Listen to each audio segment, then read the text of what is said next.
You are now listening to Shotgun Sports USA. I'm your host, Justin Barker, and I talk to shotgun shooters from all disciplines, championship-winning coaches, gun clubs, world-class target setters, vendors, and industry-leading companies that fuel the sport.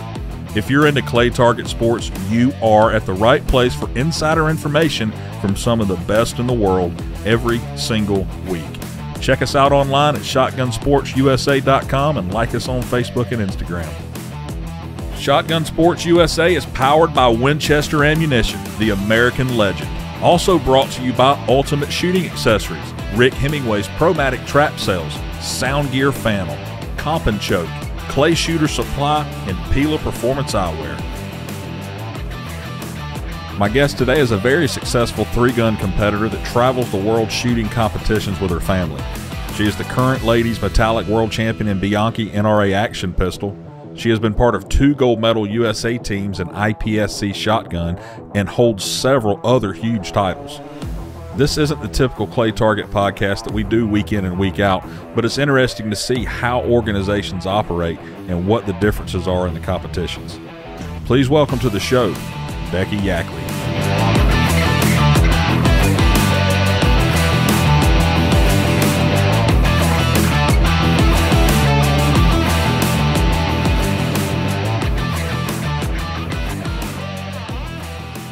All right, something a little different this week. I have Becky Yackley on with me, and she is part of a shooting family that doesn't only shoot shotguns, they compete with them in three-gun competitions along with pistols and rifles all across the world. So, Becky, I don't know much about the three-gun world and what's all involved with it, but it sounds fun. And I wanted you to come on and tell the listeners a little bit about it, the tournament process, the competitive nature of the sport, the guns you use, and not only what it's like to compete with one gun, but 3 and be good at all of them. How are you doing? All right. How are you? Thank you so much for having me, Justin. Yeah. I'm excited about this, and I'm excited to share what I love about the shooting sports. And like you said, I compete with my family, so it's myself, my husband, Mark. We met on the rifle team in college, and we both shot small bore and air rifle. And then we shot free pistol and air pistol. And then we have 3 sons who are 17, 22, 23, and all of us shoot three-gun, but we also shoot Bianchi pistol, USPSA pistol, IPSC pistol. My oldest, Tim, he and I have been to 2 rifle world shoots, 2 shotgun world shoots, and we've competed in the Philippines, the Czech Republic. I just went to the Caribbean Open with my youngest to shoot PCC, pistol caliber carbine. So we do a lot of things in a lot of different disciplines, different shooting disciplines. Yeah, it's our sporting clays is what we, or trap or skeet, whatever it is. I mean, you go shoot sporting clays. Well, when you go, I mean, you have several different things that you all compete with. Yeah, and it's funny. So I started competing. The first time I competed was 1989, and I shot a service rifle. I shot a 308, an M14, and my dad, he gunsmithed for Krieger barrels for 30-some years.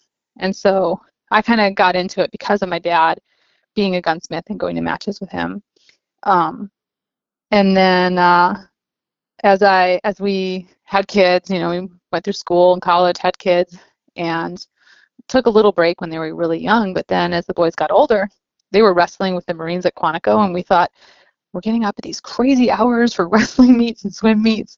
Why don't we go do something we can all do? Because sometimes we'd be at these events and we wouldn't see our kids compete. We'd be like running concessions or something. Right. So we started looking like, why don't we get back to what we know is shooting sports and doing this with our kids and being with them?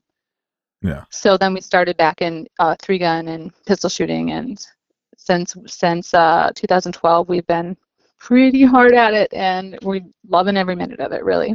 So when your kid's coming up like this, are you and your husband the ones teaching them what to do? Yes, and we've also been really fortunate. There were some experiences the kids had, different camps, different like U.S. Practical Shooting Association. So USPSA, they have different areas. Like I'm sure you guys for sporting clays have different areas of the country. And so the area camp out by Virginia and Pennsylvania, that area, they had a camp one year when the boys were younger, and it didn't cost anything, and you didn't have to have a bunch of prerequisites. It was bring what you have, we'll help you with the rest, we'll keep you safe. So my husband took them, and they did phenomenal and loved it, and so they were kind of hooked as much as we've always been hooked on shooting sports, and then we all started competing together. But those experiences, those places to learn all the little parts of the different shooting disciplines, and the opportunities for the kids were really valuable, and it's something that made a big difference in our family being so heavily involved in this. Because I think if it was something where you didn't feel welcome, you didn't feel like people wanted to pass down this information or whatnot, then you probably wouldn't be there, right?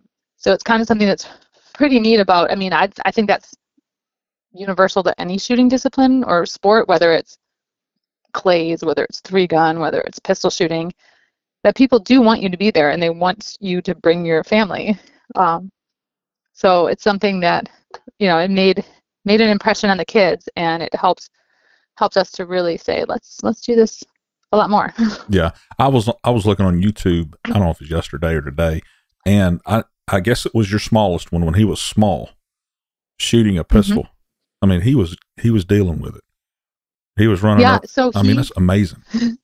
So he was 9 when he started shooting USPSA matches, and we would go to our local club in Lodi, Wisconsin, and we would shoot the league night on Tuesday nights. And basically, they'll set up 3 stages indoors. They kind of really, it's like an art form to utilize an indoor space to shoot a pistol event like that weekly. So they're really inventive, but there's a group of older guys that would set up the stages, and they would, say they were making a port or something. They'd say, Andrew, come out here. So he's a 9-year-old kid, and they'd say, can you see through this port? Can you reach this if they had an activator or something? Sometimes he would shoot one stage, and then he'd go nap on the couch inside the out off the range in the, we want to call it the clubhouse. Right. And he'd just take a nap because he was like, meh, I'm too tired. I'm 9. Yeah, I bet he don't take a nap anymore. No. It sounds like it sounds like he's pretty good at what he does. All of them. Yeah. So they are actually quite accomplished. We've been to, like I said, 2 rifle world shoots, and our oldest son, Tim, the 23-year-old, he has been the top U.S. placing competitor at 2 IPSC, which is the International Practical Shooting Confederation. Hope I said that right. At those 2 last rifle world shoots, he was the top placing U.S. shooter. He's a USPSA Grandmaster with pistol, which means they have all these classifier type stages for pistol, mm-hmm. and they record it all, so you shoot a certain percent. So USPSA, IPSC, they score what's called hit factor scoring, which is points divided by time. 3-gun a lot of the time is just how fast did you do it and what are your points? Did you have any penalties? So they'll call it time plus. Or with the kids like they are, and even you and your husband, is there a lot of competition at home? Oh yeah. I would think so. For sure. Yes, there definitely is. So Tim, like I said, Tim's arguably the best shooter. He actually worked out at Tactical Performance Center with Ron Avery for a little while. And one of his good friends, Brian Nelson, so he worked at the range out there in St. George, Utah with them, instructing, and he got a lot of very technical information and a lot of principles-based teaching, not just like, hey, here's the style, or here's how I hold the pistol, or here's how I hold the shotgun, but very principles-based, like this is what happens physically when the gun recoils. So how are you going to manage these forces? What are you going to do? So Tim did that, and when he brought a lot of that information home to the rest of the family, and then we had actually gone out and done some training with all of them, you really see that it's kind of an art. It's a martial art, right? Yeah, it sounds like it. And looks like it too. And yeah, and so there's so much that you can learn about, not just the art of shooting, but how you use your body, how you use your balance and your weight and all these things that you do. Like efficiency of movement is a big thing in practical shooting. So 3-gun, USPSA, IPSC, I call those practical shooting, right? Because it's just action, but very, very like, here's the target, I have to knock it down or I have to hit it. It's not always the same course of fire. Like you guys shoot sporting clays and it's like, these are the houses, right? They're low, high, whatever. Right, yeah. A stage for a match can be totally different. There's some that are universal, like the classifiers are set up and measured out, and the targets are here and this far away, and the box is here you stand in. But a lot of the matches that are 3-gun or USPSA, they'll just have very innovative stages that have to, follow the rule set. Like in USPSA, you can't have a target that's visible from downrange. So you have a 180 rule. You can't break 180-degree plane for safety. Right. So like side to side. So like they have rules that your stage has to work within the rule set, but then you still have a lot of creativity available to you. So it's kind of one of the coolest things about these types of shooting disciplines, that it can be very different. Yeah. Depending on who sets it up. Yeah. So to date, what wins are you most proud of yourself? So this past year, so we also shoot Bianchi pistol, so the Bianchi Cup, which is NRA action pistol, and it's 4 courses of fire. You shoot the following plates. They call it the practical, the mover, which is a moving target, and barricades, where you use these barricades that you shoot around. And there's different distances and different time limits. They're all par times, but I won ladies in that, and I was 13th in the match, and I was very proud of it because it was the first time that I got to shoot open. So I had shot iron sights all the years up to that. Shoot open. What do you mean shoot open? So open would be you have an optic. Okay.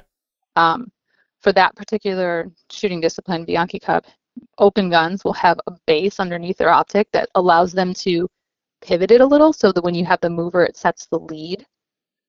If you shoot it with iron sights, you have to know, like, where am I holding my sights aligned on the black dot that I see, or the edge of the target. So you have to hold a lead yourself. But with an open gun, you have this mover base that just pivots your optic ever so slightly. And then you can just use your dot and aim with your dot. So, all right, this is a question. The shooting pistols. Do you shoot pistols with both eyes open? So I'm kind of an odd situation because my right eye, as I've gotten older, has become, my left eye has become dominant. My right eye is not my dominant eye, but I'm right-handed. So I do a lot of shooting pistol left-handed. Okay. I'm sorry, left-eyed. So I'll just bring the gun up in front of my left eye. And so sometimes it means I'm going to slightly close my right eye. Okay. And then because of that, when I pick up, so if we're shooting a 3-gun match and I go to pick up my rifle or my shotgun, it's a little frustrating. So a lot of times I can't really just keep both eyes open because I've just used the one eye, and it's tough to switch to go, all right, I'm shooting a pistol using my left eye, which is my dominant eye, and now I'm going to pick up my shotgun. So a lot of times I will shut my eye or just kind of squint it. Yeah. Because my eye, the dominant eye, wants to take over, and I have some damage to my retina. So you shoot the shotgun and the rifle right-handed, and then you just move the pistol over toward your left eye. I do, and I've seen even, we'll go out and zero rifles, and I'll set up, go prone, zeroing the rifle, grouping ammo, whatever, and I'll say, you know what if I just learned to shoot left-handed, and I'll try to shoot, shoot my group left-handed, because I can see, it's like I have an empty spot in my vision, a blank space. And it's really difficult when you're trying to look at the dot on a tiny, like 1-inch dot, target you're zeroing at 100 yards or something. Yeah. But even seeing so much better, the hand-eye coordination, my trigger pull, I don't think you'd think it would affect you that much, but it really does affect you. And I shoot way better with my right eye, so. Yeah. Yeah. I guess you're probably used to it. And switching left-handed probably feels like you're just starting, Yeah, it does. It feels really weird. Every so often when we compete in different matches, there will be stages where you're required to use your weak side, weak shoulder, weak hand. They'll switch things up. So there's reasons to learn to manipulate the firearm both ways, especially international competitions. They do way more of it than the people in the U.S. It's really, really like, when we went to Russia for Rifle World Shoot, everyone kind of joked about the U.S. shooters because we have different safety procedures. So in IPSC, when you're done shooting, you show them that the rifle's clear. Then you drop the bolt, drop the trigger, pull the trigger, And so they say, slide forward, hammer down, and then you open it again and they put a chamber flag in. And so it's so foreign that all the people, it just takes them longer when they're not used to it. Right. But other countries that's the only way they do it for any shooting discipline that they have. Do you ever find yourself shooting in events where you're like shooting against your husband or your kids? Oh, yeah. Yeah. So basically, the structure for an action shooting match, whether that's USPSA, like just pistol or just shotgun or 3-gun, you're going to have the division you're shooting. So maybe it's open and you can have an optic, and you can have an optic on your pistol, an optic on your rifle, an optic on your shotgun. You could have an unlimited shotgun tube, mag length, bipods, all the bells and whistles. And then you'd have TAC ops or tactical optics, which would say an optic on your rifle, an iron sight pistol, an iron sight shotgun, probably some magazine capacity limits. And then there would be limited, which would just be iron sights on everything, even your rifle. And some matches will do limited. They'll call a 1X optic, like a dot. They'll call that irons, for just to simplify things. So if you're in that division, you're competing against them. Yeah. So how many guns do you take with you? Or do you just take your sights on and off? I mean, what do you do? How does that work? So if we go to a match, like, we all have our own rifles, pistols, shotguns, but oftentimes space in the van is limited if you have 5 people and 5 sets of gear. Right. So really, very often, my youngest and I will share the same rifle and the same shotgun, and then we'll all have our own pistols. And then, especially if someone's shooting a different division, like if someone's shooting irons or limited, they're obviously not going to use a gun set up for open or TAC ops. So it just kind of depends on who's shooting what for that match and who's going. Becky, that sounds like a whole lot of moving parts. You go to a sporting clays competition, and we take 1 gun. We might take 2 if we think it's going to break, but we take 1 and some ammo, and then we're ready to go. I mean, you have all this other stuff you have to do. It seems really complex until I think you do it. It's sort of like you have children? Yes, ma'am. So when you had 1 kid, it seemed crazy, like, oh, this is what my parents warned me about. Right. And then you have 2 or 3, and you're like, well, can't get much worse, like my brain. I only have so many brain cells. I can only juggle so many moving parts. And I'd say it's sort of like the more you do, the easier it becomes. Right. I did a TV show with NRA Women one year. It's like several years ago now. And we had to help a brand new person who'd never really shot a gun before, maybe. Mm-hmm. And then we did a competition with them over 3 days. And at the end of the first day, they asked all the women who were helping the new people. They said, "Okay, so you're used to going to a match by yourself. How is this different for you?"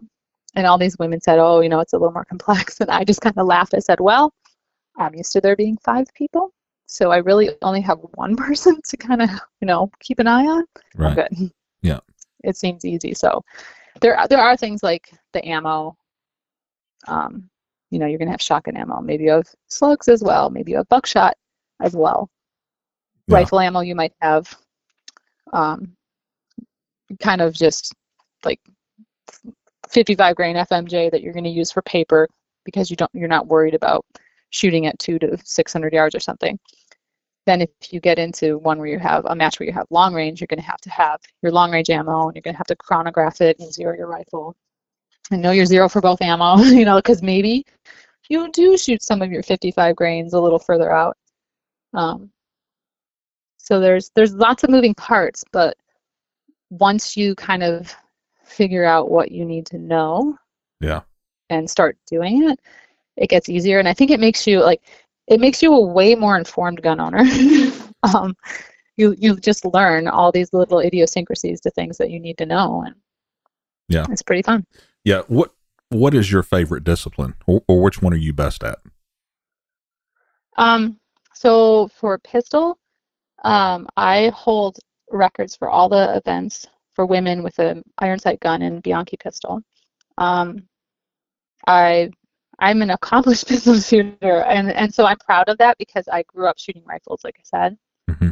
but I've also been on 2 rifle world shoot teams. I've been on 2 shotgun world shoot teams. So like one of the top 10 ladies with a rifle in the world. That's pretty cool. And then It is. same with shotgun. I've been in the top 5 with shotgun at the last 2 shotgun world shoots. So I think I generally, when people say, what's your favorite? I generally say whichever one I'm shooting at the moment, because I enjoy it all. Right. And I think if you didn't really love it, you wouldn't want to switch between disciplines. Like there's a lot of competitive shooters who do just one thing. Yeah. And some of them are amazingly, like, otherworldly, freakishly good. And my husband had this quote when we were getting into it. It's a quote that it kind of applies to learning, but its specialization is for insects. Just that we can do so many more things than just one thing, right? It's almost like the Renaissance idea of like the Renaissance man. Like you can do more than one thing, right? And be competent at it. So that's why I think 3 guns it's a great thing for anybody who owns guns, because it teaches you to think on your feet, to understand the basic principles you need to know to use all of them and use them well. And maybe you just do it for fun. Maybe you do it because you want to be really competitive. Yeah. But it makes you a much, much more competent gun owner and much more informed. Let's talk about the guns. You keep bringing up the guns, and I'm interested. Go through the guns that you use. Tell me about them and how they're different, maybe from a one you would just buy in a store. Say you're shooting at your AR. How much different is it from one you buy in a store? So we use, right now we're working with CMMG, and we use their ARs, their Mark IVs, and it's 5.56. So it's your 5.56, 223, same thing, right? Mm-hmm. That's just chamber differences. But it's an AR. You'll see people use anywhere from a 16 to an 18-inch barrel generally. Mm-hmm. And then some people might have very specific, like I want a longer handguard, I want a shorter handguard, I want a narrower handguard. And that's really one of the cool things about the AR platform, that so like I said, my son and I share a gun. When he was smaller, you just have a Magpul stock that you can adjust, and it's a lot easier for different people to use the same firearm. Right. So we have your basic AR. We use a certain muzzle brake that we like, Ultradyne. They have a really, really effective muzzle brake, which helps you to recover from the recoil faster, right? And stay on target so you can shoot sooner, because that's the goal, to go as fast as you can. Right. Things like that. We use AR Gold trigger. So like it's just kind of, what is it that you like and why do you like it? So I like the reset on the AR Gold trigger. And a lot of people don't know enough, maybe, I think, to really know, like, why does this matter? Like, why do I want positive reset on a trigger, or why do I want something for an optic that has very little parallax, right? So these are all things you'll learn about if you go shopping for a gun to shoot 3 guns. Shotguns are different also. So for shotguns, right now we're using Winchester SX4s, and they're set up a little different. So Briley set them up for us. Claudio down at Briley did an amazing job with them. And we have an extended tube. So the magazine tube generally will hold 12 rounds when you're competing in 3 gun. You might see some people, a couple of years back, we had some extension tubes that held 5, but generally, like 5 extra, so we could put 17 in the gun at one time. Wow. It was crazy long and crazy heavy, but we did it for a specific match we were shooting, where we were going to shoot open, like I said, so it's unlimited. But we didn't have an open. Usually open shotguns are box-fed shotguns. Yeah. And so we didn't have a box-fed shotgun, so we just had this really long extension tube. But some of it gets crazy. Like, do you want a super long extension tube? It gets kind of unmanageable. Then you have to start thinking about, how does that extension tube stay on? Is it carbon fiber? Are you banging it into things? Right.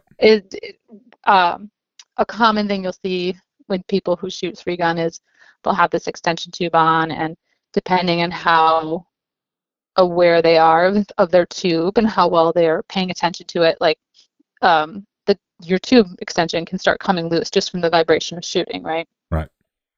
And so some people use like Vibrotite or something to help that. But every so often you'll see someone who is shooting and then their shotgun stops feeding, right? Because the extension sort of slowly started to back out and their spring gets caught in there.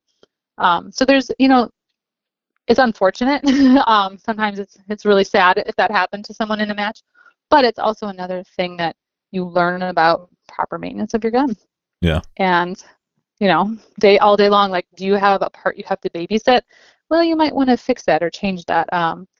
You'll see a lot of different manufacturers that work with competitive shooters, and part of that is that they're getting feedback on how their whole gun or their parts or whatever it is, on how things function with a lot of use and under different conditions. You mentioned earlier that you shoot buckshot and slugs. When do you shoot either or? So it depends on the match. Right now, the last 2 years, because ammunition has been such a difficulty for people, specifically shotgun ammo and slugs were sometimes almost impossible to find. A lot of match directors just cut them out. But usually they'll use them for a further distance, and they'll do it to kind of mix up, okay, so maybe you have a whole array of clay targets that are just static clay targets, and you have to move through woods, like they'll call it a jungle run, where you'll go through the woods and you shoot all these clay targets. But they might put a slug in there somewhere. So then you're going to have to think about your load plan. And where do you load the slugs? And what do you shoot before and after? And they're really, really strict. You can only shoot slugs at the designated slug targets. So if someone shoots a slug at something else, most matches it's a DQ and you're done for the day. You're gone. Really? So you have to be, you have to be really careful. Because, I mean, it's a slug. It's not like buckshot. And depending on the range and where it's at, or, fields of fire, all that sort of thing, like what is the safe direction. But generally slugs will be shot at a piece of steel, static steel, that's further away. Sometimes 50 yards, sometimes you'll see them out to like 100 yards. Or they'll shoot them at paper, and they'll give you the option then of maybe you could shoot it with your pistol, maybe you could shoot it with your shotgun. And use a slug. So it really depends on the match. It depends on the match director. And buckshot, they'll use buckshot for further and larger targets, or a scored target where you have to have X number of pellets within a certain area. Right. I'm assuming a match director is like a course setter? Yes. So they'd be the person who, they kind of are the overarching, like, hey, I'm in charge of this match. And oftentimes those people will design stages, but many times they'll have people who come help them design the stages and help them put it all together. And they're just kind of the person above, directing things. Yeah. How many people shoot in an average 3-gun competition? So it really depends. It depends. Is it a local match? Is it a regional or national level match? Because in the big matches, you'll see anywhere from 150 to 200 people. And smaller, like a small local match, you might have 20 to 30 people. Okay. But the bigger matches, the big ones, so you'll see matches that are under specific rule sets, like USPSA, they call that multi-gun. And they have a specific rule set, and they have, one big match a year that's multi-gun. And then you'll have what people will call outlaw matches. They're not really under any organization. There's no like overarching, like, we belong to, I guess, what would it be for sporting clays? The NSCA. Right. Yeah, like there's no organization, like parent organization. So they all have their own rule set, which it's a positive to me, because then you see different things. Like, some people want you to shoot accurately, and they will actually assess you a penalty if you don't have at least, X number of shots in a specific scoring area.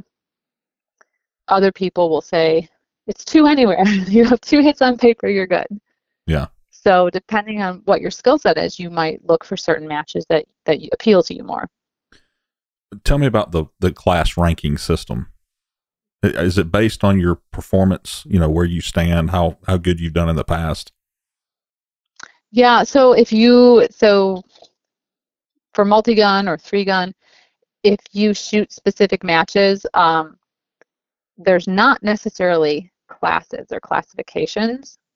In pistol and shotgun, pistol matches, you'll have classifications like, I think it's CBA Master, Grandmaster. So that would be like USPSA or IPSC. But in most multi-gun matches, there's not really classifications, there's divisions. And then they'll do categories like women, juniors. They'll usually do like a military law enforcement category as well. Now, how do you win these events? If you're shooting, I'm assuming that you go and you shoot pistol, rifle, shotgun at all of them, or do you just pick one, or how do you win the whole event? So if you're going to win the whole event, so you've got like I said, you've got maybe open, TAC ops, limited. You'd be the person who had the highest score out of anybody in any division. That would be like you won the entire match. And usually they're time plus scoring. So it's the time plus any penalties. So say the stage took you 20 seconds to shoot it. You did not have any penalties. You hit all your targets. You didn't have any procedurals, like you didn't shoot something past a certain area or step over a line or whatever, or miss a target. A lot of times what they'll do is you'll get 2 points, or not 2 points, but like 2 hits per target. And they're probably like 5 or 10 points. It depends on, like I said, depends on the rule set. And so if you miss a target completely, that would be 10 points less. And if you failed to engage it, they would assess an additional penalty. So what you mean if you didn't even try at it? If you just kind of missed it altogether? You'd say it's kind of a memory stage, and you shot, and then the RO, he's watching you clear your gun. He says, if you're finished, and you're looking around like there was some inflection in his voice. I missed something. So it's like people will just kind of blow past a target. Like they forgot that a clay was sitting somewhere. Like maybe they'll tuck them behind trees. They'll make you kind of memory, like it'll be memory stages sometimes. So most people come the day before and they preview the stage. And then they can look at the course of fire and you walk along it. Like, what is the shooting area? So they'll define the shooting area with fault lines, or sometimes it's a rope, sometimes it's spray painted. It depends on like what kind of an area it is. When they do these shotgun, like they'll call it a jungle run, where it's just all shotgun down through the woods or something, then there oftentimes isn't a specific shooting area. You're just supposed to stay on the path. Like you can't run up to a target or something. Can't you just go up and slap it one time? Right, exactly. And most of them in their rule set, they'll define like you may not engage a target closer than 10 yards or 15 yards or whatever it is. And then sometimes they'll have very specific things like, you're going to shoot all the shotgun. They'll read you the stage brief. So when you show up to a stage, your squad gets there. When you're at a match, you show up to the stage at your assigned time. The range officers read the stage brief, and they might say, standing in the shooting area, shotgun loaded and staged in the appropriate thing, rifle loaded and staged, and you're going to start with your pistol. And they'll say, hands relaxed at sides, draw and shoot the targets as they become visible. So it will mean like as you can see them, you can shoot them, providing you stay within the 180. And if there's any special things, like if there's a slug target, they might say the slug target must be engaged before you cross or before you do something, or from a specific area. And you're saying gun stage. That's what I mentioned to you earlier. I've seen you put guns in trash cans and having ARs in the backseat of cars, and you dropping magazines everywhere. And people are like, "What is this craziness?" What's the deal with the trash can? I'm really curious about the trash can. Well, we all would like to get new guns, so we think we put them in the trash. No, I'm just kidding. So how do you safely put a gun somewhere where it's not going to fall when you set it down quickly? You want something to kind of contain it, right? And in a safe direction. So it's just a large receptacle. Trash cans are plastic. They're inexpensive. So they hold up well. People, a lot of times they'll use the blue like food grade barrels.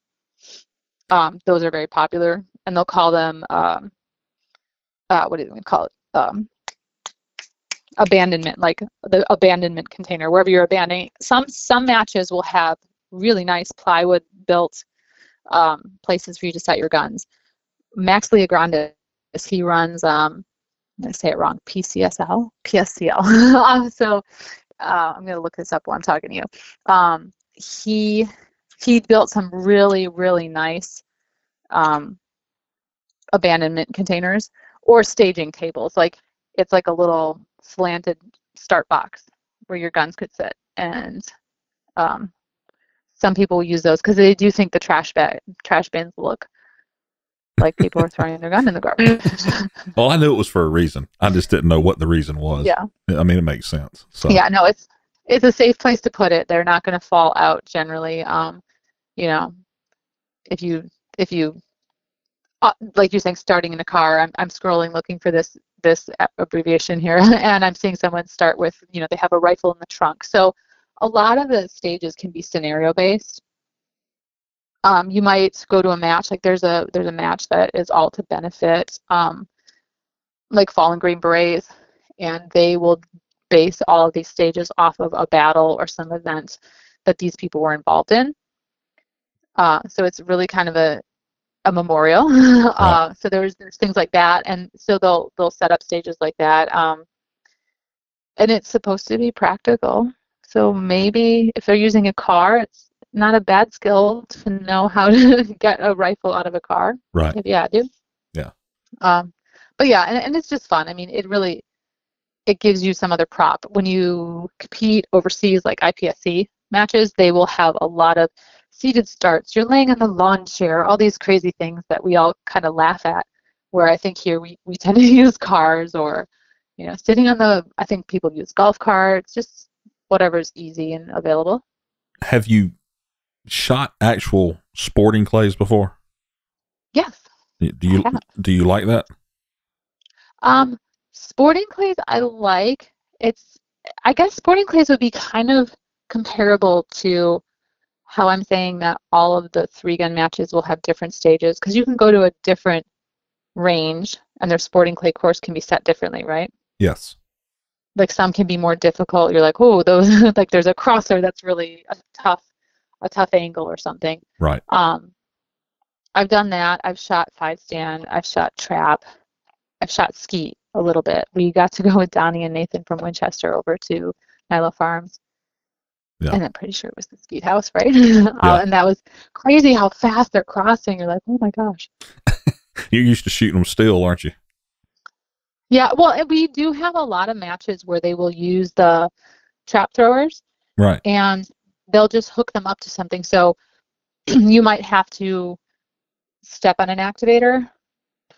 Sometimes you open doors. Sometimes you shoot a popper, which is like a steel, they call it a popper. It's just like, it looks like an ice cream cone kind of. And you shoot at that, and that knocks down and it activates something, like it falls on an arm. They call them toasters, and they just pop a clay up in the air, maybe 8 to 10 feet. That's pretty neat. Yeah, so we had a match. It was Rocky Mountain 3-gun. And one of the last times they ran, the match kind of took a pause the last couple years. And the last really big one, it was like a 45 or 50 round shotgun stage. And you just went, there was steel, there were tiny clays, so they'll just put a static clay on a rebar type hanger that they make. And then steel will be on it's a piece of steel that, like a T-post that goes in the ground, and you stand the steel on it. So then when you reset, you put your piece of steel that was knocked down back on top. So you'll shoot your steel and your clays, and then you might have ones that launch out like, okay, this one's going to activate 2 clay throwers, and they're going to throw them, and they're going to cross. Like, it'll be crazy stuff depending on how involved people want to get with it. Yeah. Now this all sounds complicated, Becky. Okay. Just because we don't do it. You're right. So right. If someone is interested in doing something like this, is it really pretty simple to do? I mean, I'm sure people are helpful and can show you what to do. It really is. I think that that's one of the things that any shooting sport has in common is that if you're going to go and you want to go shoot, I'll always tell people, whatever it is you want to go shoot, call the range you want to go to. There's a for the type of shooting we do, it's easy to find matches and events on this website that's called Practice Score. So PRACTISCORE. So Practice Score, and you can look for your zip code and you can find local matches. But call a place and say, hey, I'm interested in shooting. Can I come and watch? And then just go watch. And you're going to meet people. And odds are someone's going to say, do you want to shoot? Do you need to borrow gear? Do you need a gun? It is something that I think is interesting. The people that compete in three-gun, we joke sometimes about the pistol shooters with their like really tricked out pistols, that they're kind of like the tennis players. they're fancy, Right. super nice gun. They're not going to let you shoot that. And maybe for good reason, because maybe it takes specific ammo and maybe they don't want someone throwing it in a bucket, right? But three-gun competitors, a lot of times they're going to say, hey, take my spare Glock, take my spare shotgun, take my spare AR, and they'll lend you gear. But it is a good idea to go and watch people, because you're going to get an idea of what you need. Yeah. If we go to a local match, you might see someone who says, I'm using my bird hunting shotgun. It holds 3 rounds, but they just want to go and have fun. Yeah. That would be me. They don't. Yeah. And it's totally doable. You're not going to probably be competitive against the people who can fit 12 rounds in their tube. Right. But you're still going to have fun. My son's friend, it's my oldest Tim, his friend Brian, they will shoot a Tuesday night steel match, and every so often he brings out like the most random gun he can find, like some kind of bolt action to shoot against people who are shooting semi-autos. But he's just trying to have fun. Yeah. What's your favorite gun to shoot? I think if I had to pick one that would be my favorite to shoot, I would say pistol, for the fact that shotgun, sometimes it can, the recoil after a day of shooting just shotgun, you can get a little bit of a headache if you're shooting like 100 and some rounds, right? Maybe that's just me. And then rifle, there's a lot more to it, right? Like you have to have your zero, you have to know what your ammo's doing. So it's more work. I'd say pistol and shotgun are the easiest to just pick up and go shoot. Yeah. I like pistol because I've become good with a pistol and I find it very enjoyable. But I think, honestly, they're all easy. They're all fun. Yeah. Yeah. It's always fun shooting guns. It is. And yeah, I think we're seeing a lot of that, especially the last couple of years, all the new gun owners and people who want to get out to the range. Yeah. Well, who do you want to thank? I know you've got a lot of sponsors, and I know you have people that you like to thank. Who are some of these people? So I'd like to thank Winchester, because I think that's kind of how we got connected here to do this podcast. Right. That I think we have a good rapport with them. There's some of the guys there in the marketing part of it, and they, I guess I feel like I'm not shy sharing how much I love certain things. Like sometimes I'll send one of them a text. I'll be like, hey, so I'm thinking about this. Like, I think this would be really cool. And I wonder, do they think I'm crazy? I hope they know that. So like one idea I had, we know this family, and it's a huge, huge family. Like they were like 12 or 13 kids in their family, and then they all have huge, huge families. And I thought, wouldn't it be cool to do a Guinness Book of World Records for the most people to either shoot the same gun or the most people to shoot at one time? Right. I think that'd be so fun. Like you could take the littlest kids and you could give them Nerf guns. Yeah. Like it would be so really fun. You told Winchester this? Yeah, I said it to one of them, and I think they were like, "We're gonna think about that one." But I'm like, "Hey, just random thought from Becky for the day." Yeah. Yep. Yeah, but no, it is an enjoyable thing. It is something that is, it's easy to share with people. It's easy to be excited, and it's always fun. I think some of the most enjoyable things I've seen shooting are helping people who've never fired a gun before, and seeing the enjoyment that they get from it. Yeah, I agree. Yeah. But no, new people for sure. Yeah. Yeah. And I mean, honestly, in terms of people to thank, like we work with, Winchester and CMMG and Crimson Trace and Lucas Oil, like there's some relationships we have that we're very, very grateful for. And I guess I can't thank them enough because when we first started competing as a family, it is difficult in terms of bringing, like at the time our youngest was 8. So the very first big match we went to was out in West Virginia. And one of our friends who he's now with Ruger, but he was with FN at the time, and we didn't know him. We'd never met him. And we show up to this match and there was a little side event, like come and try out, X gun. And he was running that.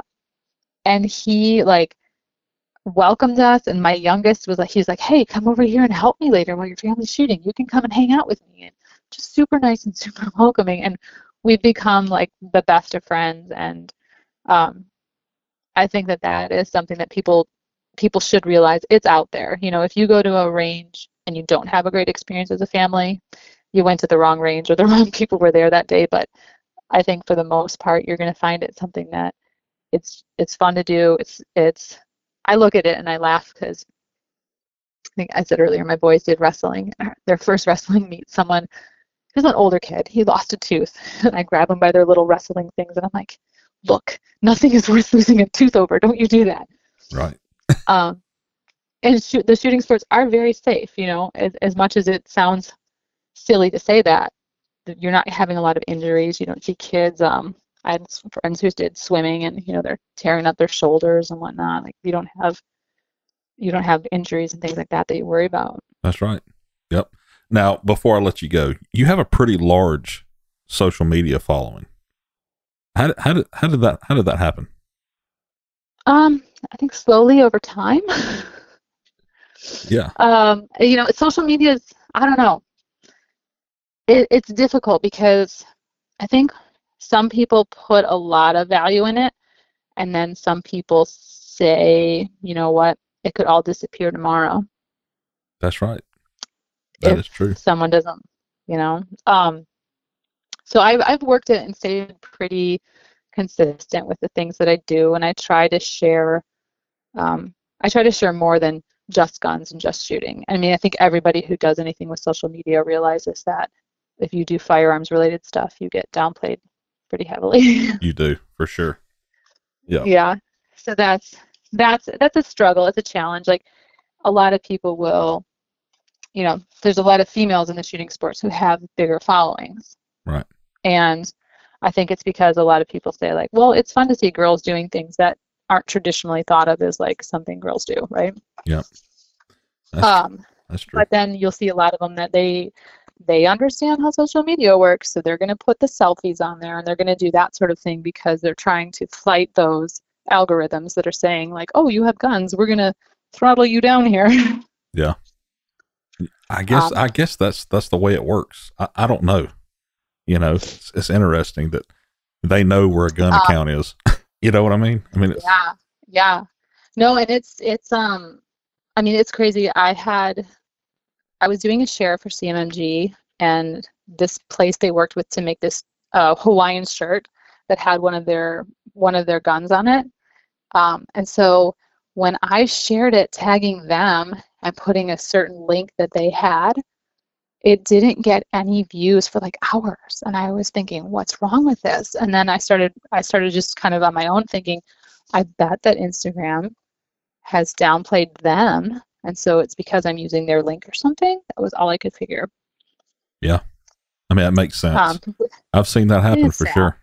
Yeah. It's crazy. But, on the how did I get followers kind of thing, I do write for NRA Women. I've blogged for Winchester for several years now. And I did some more writing for like Guns America, Gun World, Women's Outdoor News. So I do think that sharing what we're doing is a big deal. And that helps you, it helps you reach people. Like I have so many women that reach out and say, I think it's awesome you're doing this. And I'm always telling them like, grab your kids and go. Go do it. If you think it's fun and you want to try it, go do it. Yeah. Just make that step and go out there and do it. In any shooting sports. I don't care if shooting BB guns. Yeah. And exactly. Yeah. Exactly. And there's, I I know that you probably have heard about Shoot United because I saw it on your website. Yep. And Winchester has that kind of initiative going with helping get information to the new people, but that there are just millions of people who haven't tried it or want to try it or want to know about it. Yep. I agree. I think it's a great thing, Shoot United and every other organization that's trying to get people out and shooting, and doing it safely. It's fun. Right. Yep. So, well, listen, I know you have things to do. I appreciate you coming on with me and talking about your world and this crazy 3-gun competitions that you go to. I think it's really cool, and I might need to go try it one time just so I can understand it a little better, because it sounds like it is complicated. If we're down your way, I need to share our schedule with you, because I'd more than happily say, come shoot. I'll bring guns. You can borrow them. Yeah, that'd be fun. And wait, you said you were in Georgia. Yeah, there's a lot of shooting down there. I appreciate you coming on and sharing what you shared, and look forward to hearing from you. Well, I thank you so much for having me, and I hope I shared something informative, and maybe now I have to write an article about why we use garbage cans. Yeah, there you go. You always get a new idea from something, so there you go. Yeah. All right, Becky. Well, thanks for coming on, and good luck in whatever you're doing, and we'll talk to you later. All right. Thank you so much, Justin.